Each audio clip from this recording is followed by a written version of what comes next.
And here we are, and it's really looking like some kind of islands, right? Yeah, it's gonna be islands. Okay, so good guess.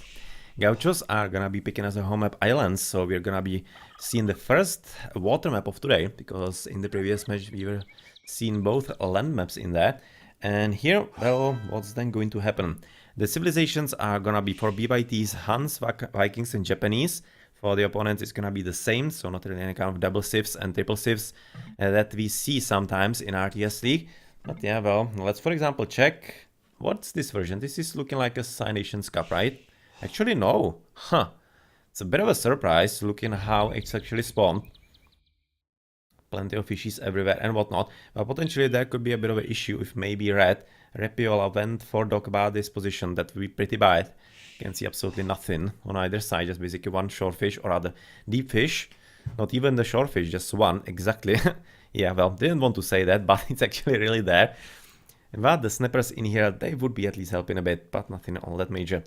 At the same time, we are going to be looking at interesting placement of the islands between the players.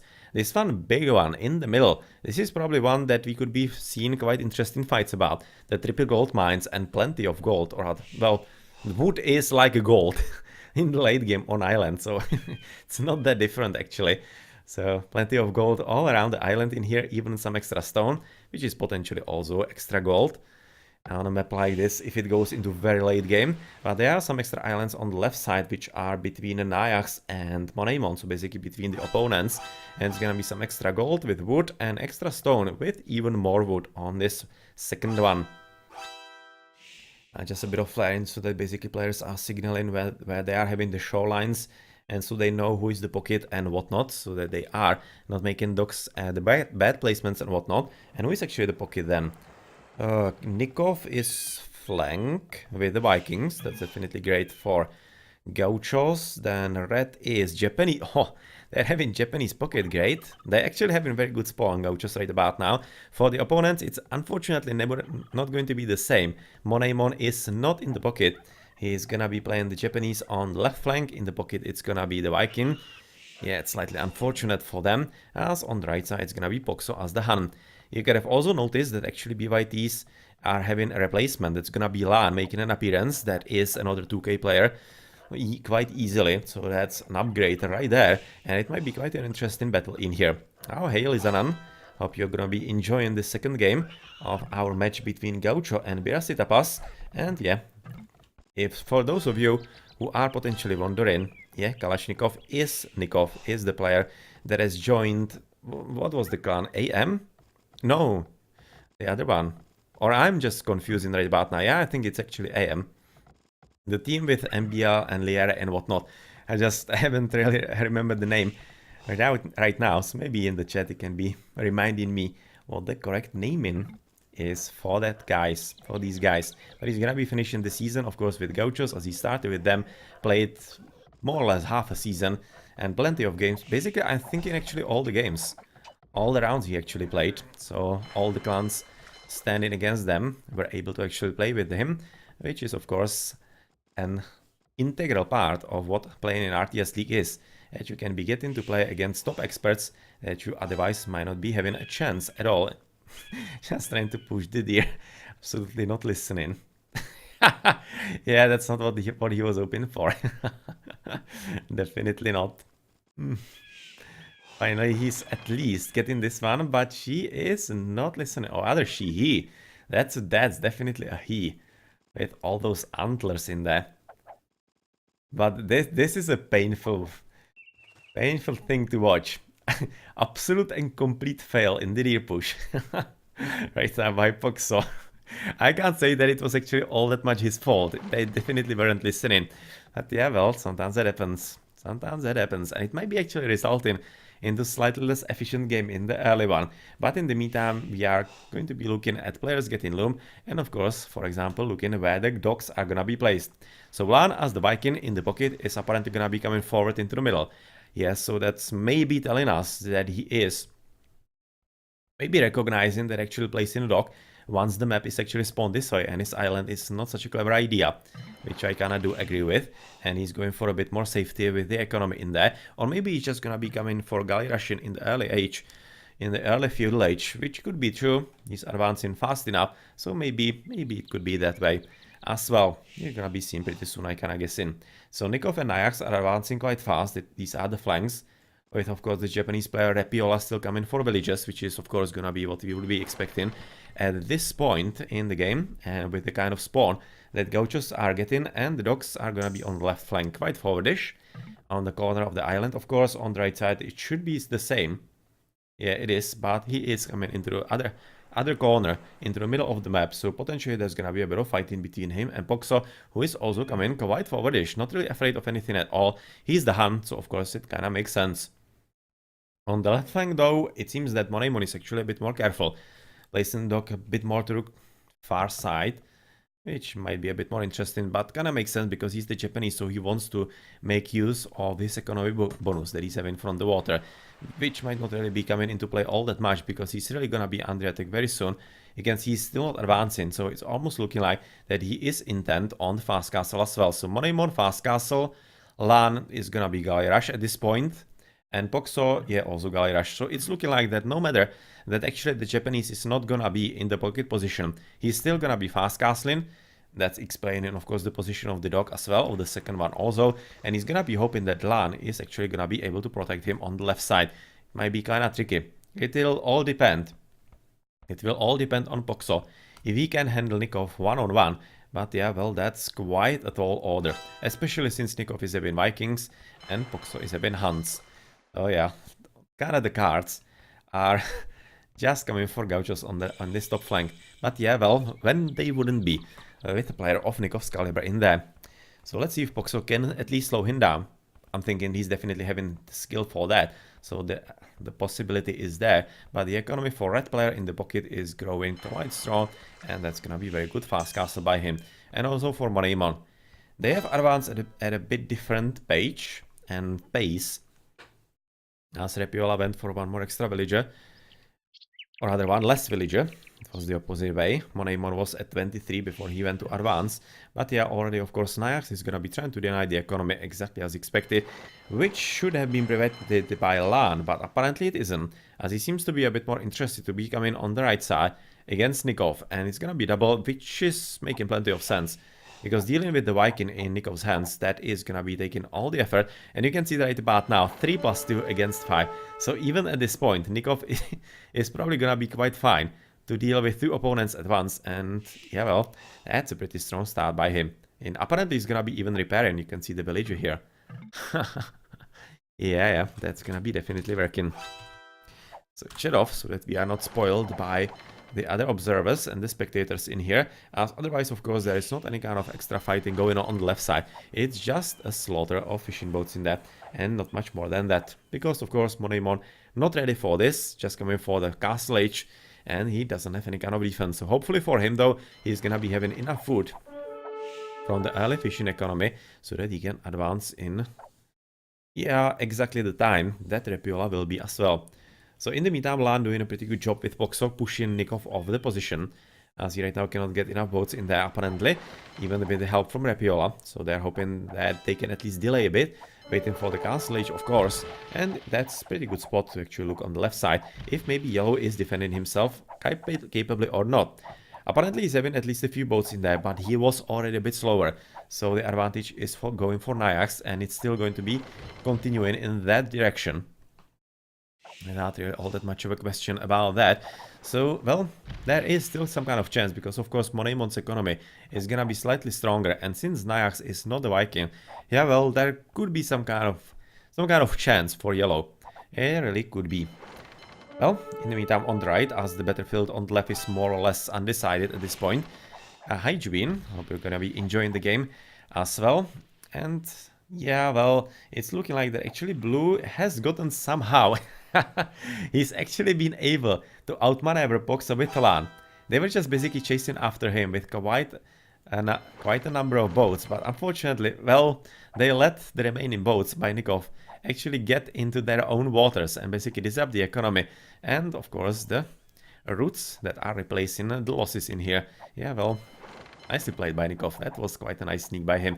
But still, he is having quite significant issues because he is facing two opponents. And apparently even himself, as opposed to what it was looking like at the early game, he's not going to be able to deal with that just by himself. And he will need the assistance by Repiola. That is so far kinda not coming. Kinda not coming. And apparently, as opposed to what I was thinking, actually no fast castle? Like what? They were advancing later, it's true. Not really that late. You can see he's almost getting there, so he's gonna be reasonably soon clicking in. But usually when you go for fast castle, you go for about like 27 villages or whatnot. They went with about 22, 23, both the Japanese, which is kinda half fast castle, it seems like, apparently. As Yellow is doing a pretty good job on the left side as well as the Japanese also against the Han player, but oh well, careful. These are needless losses. Definitely not, or rather should not have been happening in here. That's finally Repiola clicking in, and let's see how Moneymon is far behind. Has he just clicked? No, he hasn't. Oh, he actually gave up on the fast castle altogether. That's unusual. That's unusual. And I'm kind of thinking, usually it's a bad idea. When you're coming for fast castle and basically are forced to switch or decide to switch. When you decide to switch, it's already meaning that you are in pretty deep trouble. And your opponent is already having the upper hand. And it can basically work only if your opponent can misplace. Which still might happen, of course. But yeah, well, it has to be said that so far Moneymon is doing a good job. Doing maybe a bit surprising good job against Nayarsi in here on the left flank. That's probably something I wouldn't have expected all that much. In the meantime, on the right side, Lan seems to be pulling the most weight in the battles on the water, which definitely makes sense as he's the Viking. But with Poxo on his side, it's working very well for them, because they are right now pushing into pocket on Repiola and keeping even apparently Nico busy as well. He's having plenty of boats on the right side, hoping that he can actually chase at least a few boats from Poxo, but otherwise it could be quite easily going forward. But yeah, well, he's not, and he's gonna be facing the double yet again. This is very nicely coordinated by Birassi Tapas, and it's something that might actually in the long run work, because they are keeping Nikov more or less harmless at this point, which is quite an achievement. But oh, careful about those two villages. That's a bit of a shame for Poxo in there, losing those numbers. That's definitely gonna be hurting him in the long run. As in the last game, we have definitely noticed that Gauchos were quite better in the movement, and it's in the end what actually won them the game. Well, Village waiting there to potentially repair a few ships here and there, as Poxo is right now coming after them, and Lan is just basically scouting right next to the docks, and he could be potentially coming for the red player. Slightly curious that he isn't. He basically gave him all the time in the world to go for the war galleys and be a bit more dangerous for themselves, which is of course gonna happen even through the castle he just coming for. Well, for Lan. Only for Lan so far, for ByTs. Yeah, that's so not gonna be enough. Look at how Nikov and Nayax are through almost as well. That's so not gonna be enough. Well, so far it's looking quite promising for Gauchos. As on the left flank, it's... well, Moneymon apparently has been able to at least stop the attack for the time being. But it's not really gonna be for long. As soon as, of course, Nayax advances into Castle Age, it's gonna be time for the War Galleys as well. And yeah, you can see that Moneymon is gonna be quite a bit later. Quite a bit later after him. So Red coming forward, trying to use the opportunity that he's right now having through the power spike before the opponents potentially get the castle ages themselves. And for example, the economy is right now 36, 36, 37 for Gauchos, and for the opponents, actually better. 38, 39, 38. But that's gonna be because, of course, one of them hasn't advanced, or rather Poxo still hasn't clicked into the next age. Yeah, that's just gonna be difference because of advancing into the next ages. And once they are, of course, clicking in like Moneymon, he's gonna be falling in line. And yeah, the numbers are not gonna be that much different. So even though it looked like that maybe ByTs could be doing better, yeah, it's just a bit of a smoke screen and not really through all that much. So Red coming forward. And it's gonna be Nico just joining here with War Galleys as well, as he is already almost getting the upgrade on the right side if you have a look. And that's gonna be probably a switch into basically 2 versus 1 on here. And Poxo definitely needs to get it back, as he was apparently trying to find a few fishing boats here and there so that he could maybe stole the economy of Nikov, but he definitely wasn't successful in that, and that's gonna be potentially a bit of an issue for him, because it's given opportunity to Gaucho to push forward and maybe even reduce the numbers of LAN a bit. Doesn't seem to be happening all that much though, as on the left though, the push is definitely real by Nayax, but this is also because Monemo just basically doesn't want to lose any unit right now, as he's still having plenty of them. He's almost in the castle age, and that means that he's also right next to the War Galleys himself. The bot arrows coming up as well for the players, with ballistics also for Nayax. Yeah, that's gonna be quite a good fight for him if he's going to be having it. Maybe coming too forward and too soon here. Just now clicking into the War Galleys. But yeah, well, that's just his choice right now. Basically trying to keep him busy and maybe just keep the dogs alive for a bit longer. Could be some kind of idea for him. But yeah, is it really worth it? Not really certain at this point. At the same time, Pox was the last player is gonna be advancing into Castle Age, which is pretty important with this battle. Well, kind of wanting to have a quick look at the top where Lan is pushing forward with Poxo somewhere in between. I don't know, he's actually in here at the back, not entirely certain what he's doing. But let's go back to the left side, where potentially Yellow is going to be turning around at this point, since he has gotten all the War Galleys, and he definitely should be turning around, because right now the numbers are slightly bigger for him. Well, ever so slightly, about maybe 1 to 3 units, but still, on the water battles, numbers are absolutely everything. So that is a weird decision. Very weird decision right about now by Monaimon, that he's not engaging onto the purple player, but maybe he's having some other plan, like rebuilding dogs on the right side. Yes, he is. Might be scouted actually by purple, but apparently not, as purple has taken interest in all the teal dogs in there, and that's maybe gonna be a bit of a surprise, as he might be actually joining with the other ByT teammates. That might be actually the plan here, trying to force some kind of 3 versus 2 or whatnot and win that way, which could be working because purple is nowhere to be seen. He's very far away in the corner of the map, which is of course gonna be resulting into something that he cannot handle. In the meantime though, he has scouted. There was one purple boat that just died, and with all of that Armada just now coming into the middle, it might be just basically kinda plan over. In the meantime, in the middle, it's looking actually significantly better for ByTs. Quite significantly so, as these numbers don't really seem to add up to Gaucho's victory, to be honest. It's kinda strange, especially with no reinforcements really coming in, because, oh, come on, send them. Send them, you're having plenty, and not using them in the battle in there. As in here, this is looking really well, and it's gonna be up to Nikov if he can actually supply enough reinforcements, which he potentially can, apparently, from all the 5 dogs, producing what he can. But yeah, they are definitely losing ground, so we were correct in actually assuming that this battle should be coming for Birasita Pass. So that's nicely played. And even though they are kind of losing on the score by about 300 points, it's still not anything decisive, because here, oh, one of them actually decided to call it a quits. Yeah, she's not gonna be continuing in the fighting. Unless the fight is gonna be right next to her. Then she could be still shooting, I'm thinking. But yeah, they are definitely forcing the opponents quite significantly into the defensive. And this right flank is working for the Spanish. It's working real well. And the left side is actually not that bad either. They're not really doing a bad job. And Nayax will definitely have to put up quite a lot more effort if he wants to beat his yellow opponent in here. Yeah, unfortunately the gold mine is kind of sucky. It's gonna be definitely a problem for him, but where's the second one? Quite safe in the middle. At this point, at least, it's safe. At this point, it's safe, because the boats apparently can go into the middle island, into the middle of the island quite fine, even into the little pond in there. But with having the numbers, it seems that he should be able to actually push the opponent out of the position quite alright, and he definitely is doing that. First Imperial Age apparently coming for Rapiola.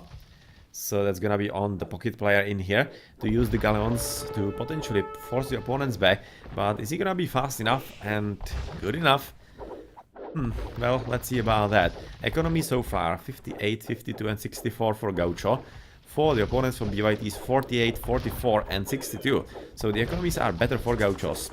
And it might be yet again something that is gonna be deciding the match, as it did in the last game. Because right now ByT is pushing forward very well. But if yet again, Gauchos, and to be honest, it's a lot bigger if here than it was in the last game on the Regicide Fortress, then they are gonna be having the strong echo and better replenishment, capabilities, but yeah, on the waters, numbers are really everything.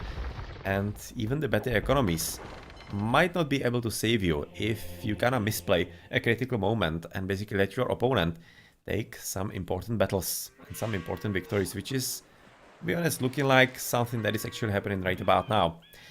Well, purple, just stockpiling units. Seems like that yellow is doing the same.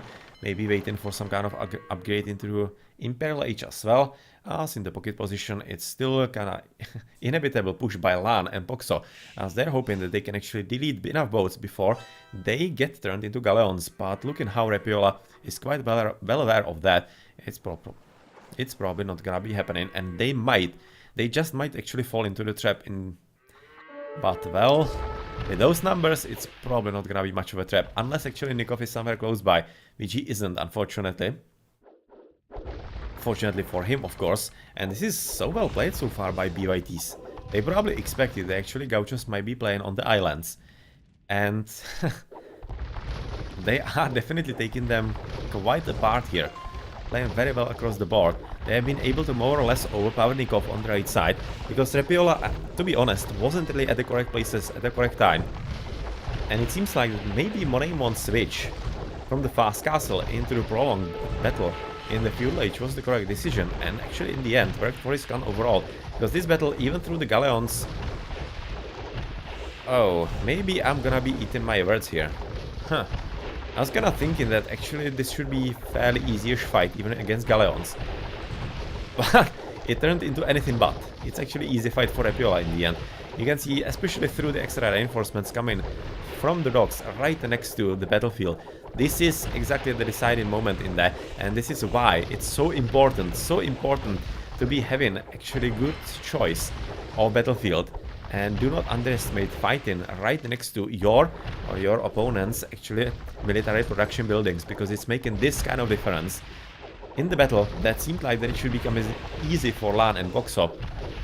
It's anything but. And well, Repiola is definitely schooling the opponents, and this should be opening the opportunity for Nikov. He has lost the dock in there, he's probably rebuilding at the back. Yes, he right about now is. And he's still having some boats in here, which should be able to control, rather enough, to basically out-control Poxo in here, because he's having plenty of boats in the middle. And coming to the bottom in here, which he has basically lost all of them. And this might be a turning moment, because even though on the left side the battle is more or less equal between Nayax and Monaymon, on the right flank it's gonna be definitely turning around for Gauchos. And ByTs, maybe they just missed a huge opportunity to actually maybe even close the game. Well, let's see about that, as the Imperial Ages are hitting and being clicked for Nayax. That's gonna be one hell of a power spike against Monaymon, to be honest, because Monaymon is still not clicking in. And he's absolutely nowhere near. You can see 70 foot. 70 foot, oh well, this is gonna be a huge resounding victory for Nayax on the water. Yeah, this is not gonna be working for the yellow player, because unfortunately the economies are gonna be catching up with them, exactly. You can see Monaymon 59, Poxo 57, only Lan is having 82, but the opponents are 82 times 2 and 69. The worst player in here, Repiola, but yeah, well... That's still by 10 better than the opponent, so yeah, with the galleons coming inevitably closer for Nayax, this is gonna be a horrible battle for Monaymon, and he probably will have to avoid it from now on. And of course, this is also resulting in the resounding victory at the bottom, or resounding... wasn't that resounding, to be honest, but still quite important, because the losses were huge. Quite huge in there, and the red is moving out of his shell and is gonna be finally helping Nikov control Voxo and potentially even Lan. Lan so far is not really present in the battlefield, as he's more or less licking his wounds and trying to gather some extra reinforcements to send yet again into the battle. But with Nikov coming closer, closing off together with Repiola against Voxo, yeah, well, Voxo is gonna be losing everything in here, and that is exactly the slow creep of Gauchos back into the game in here on the right flank. So even though it looked like they might have been losing, they yet again trusted their economies, and it worked for them quite alright. The faster advances into the Imperial Age through the better echo are what is turning the game around. And at this point, Poxo, even though he is just now clicking into Imperial Age, or rather advancing into Imperial Age, he also just now lost all the boats. All the boats that should have been helping him, and that's horrible. The beach boat finally getting killed. As of the left flank, Yeah, they're just kind of waiting for the inevitable, because there's absolutely no chance for Monemon. You can see he's not advancing anytime soon at all. Like, at all. He just cannot fight against the purple player, so that's gonna be a fairly easy fight. And from there on, unless Lan somehow saves him significantly, it's not gonna be working. But since Lan is gonna be forced to defend himself, because Poxo is out of both himself, yeah, it's looking quite close to actually being kinda GG-ish. Kinda GG-ish. But yet again, it was quite strong effort by ByT's. Very good effort. But taking the bad battle in there, and maybe some kind of wrong decision making in the end, or rather, not really wrong, but suboptimal, is gonna be resulting into, yet again, quite a nice victory by Gauchos. But yet again, ByT's quite a good clan, and definitely follow them, as they are quite capable players. They most definitely are. So let's see this water battle still. There's still plenty of fight to be had. Oh, it's actually blue. Ah, yeah, well, from the back. Okay, so we're gonna be seeing exactly what happened to Poxo. It's gonna happen to Poxo again, and it's also gonna happen to Lan, it seems like. But Red, in the meantime, managed to throw away most of the boats in the middle, it seems like. But, yeah, well, finally some reinforcements, and much more importantly, finally landing on the middle island, and probably trying to drop a castle about here and there. And yeah, on the left side, of course, the water battle, it wasn't any kind of battle at all, of course. It was just a total slaughter, and that's gonna be a GG being called, and Gauchos are gonna win the match 2-0, even though that was, they had to have been actually at least a bit scared in there. They were probably confident in their abilities, but still, that was quite unusual in here. Nicely done, Gauchos, but nicely done ByTs as well. Considering that Gauchos are actually one of the favorites for the title, playing such interesting games against them. That is something. And I'm hoping that ByTs actually make it into playoffs, because if they do, they're gonna be a force to be reckoned with, most definitely and most assuredly. Alright, nicely done. And let's check into the post game then. So that's gonna be for Nayax as the high score, but to be honest, I don't agree with that. He should have probably won the water battle against Monemon, because Monemon was switching from kinda half-fast castle into full feudal on the water, and usually at the situation, somebody who is going feudal from the get-go should be winning. So I'm kinda thinking that might have been one of the problems on the left for him, why actually ByTs were in the game for so long. It was well played by Monemon, of course, quite nice transition in the strategy, kinda mid-game. And Nayax won in the end, so yeah, it's not like he screwed up majorly, but probably could have been done slightly faster. But on the right flank, the combination of Poxo and Lan, that was very well done. They were able to stop even Nikov with his teammate Repiola in there, but just weren't able kinda to close off. Which was the problem in the first game as well, in the Regicide Fortress. They were so close to killing the opponents, but just when they should be closing off, something small was missing, and the opponents made a comeback from that position. That was basically the same story in both games. But that's what makes skilled players and skilled clans, able to overcome even seemingly hard situations and penalize any kind of small and insignificant mistakes. Well done, GG.